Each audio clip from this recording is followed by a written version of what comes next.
তো আমি এখন ভাজি করব ভাই বোনেরা।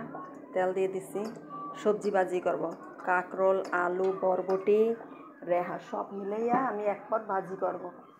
এখন আমি পেঁয়াজ দিয়ে দিতেছি, পেঁয়াজ দিয়ে দিয়েছি।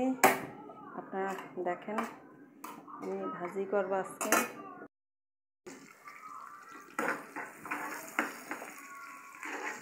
এখন আমি দিয়ে দেবো কাঁকরোল। বিসমিল্লাহির রহমানির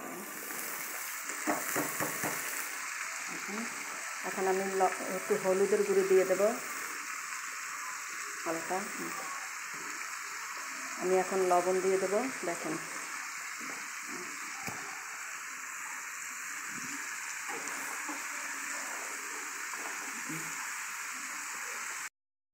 আমার ভাজি মাশাআল্লাহ মাশাআল্লাহ কি সুন্দর হয়েছে, দেখেন। ভাজি পাঁচমিশালি ভাজি করছি আজকে। দেখেন এই ধনিয়া পাতা আমি ফ্রিজে রাখি, তো এই দামের ধনিয়া পাতা পচে যায় একদিন রাখলে পরে, বুঝছেন। এই জন্য আমি ফ্রিজে রাখছিলাম, সুন্দর করে ধুয়ে এখন এই ধনিয়া পাতা দিয়ে দিলাম। আপনারা এরকম করে ভাজি করে খাই দেখেন, পাঁচমিশালি, অনেক ভালো লাগবে।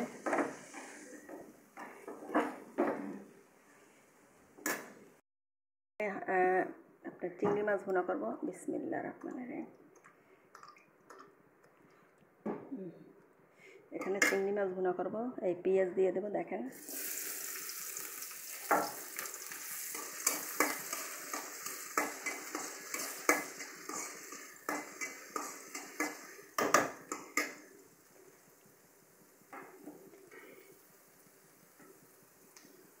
আর এখানে আমার ভাজি হয়ে গেছে, অনেক তেল, দেখেন। এই তেলটুকু আমি মাঝখানে কাঁচাই রাখছি, যে তেল দেখেন দুনিয়ার তেল বের হয়েছে।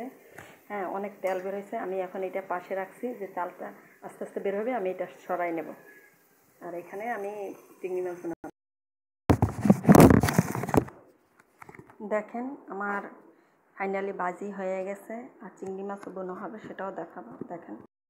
দেখেন আমি চিংড়ি মাছ ভুনা করতেছি। আমি এখন একটু এই জল দিয়ে দেব, বুঝছেন, যেন এটা এবার জল দিয়ে একটু পানি দিয়ে তারপর আমি এই এক এক করে মশলা দেব। দেখেন এই হচ্ছে হলুদের গুঁড়ি, মরিচের গুঁড়ি, লবণ, এই আমি দিয়ে দিতেছি, দেখেন। এখন এটা আমি কষাবো। আমি চিংড়ি মাছ ভুনা আজকে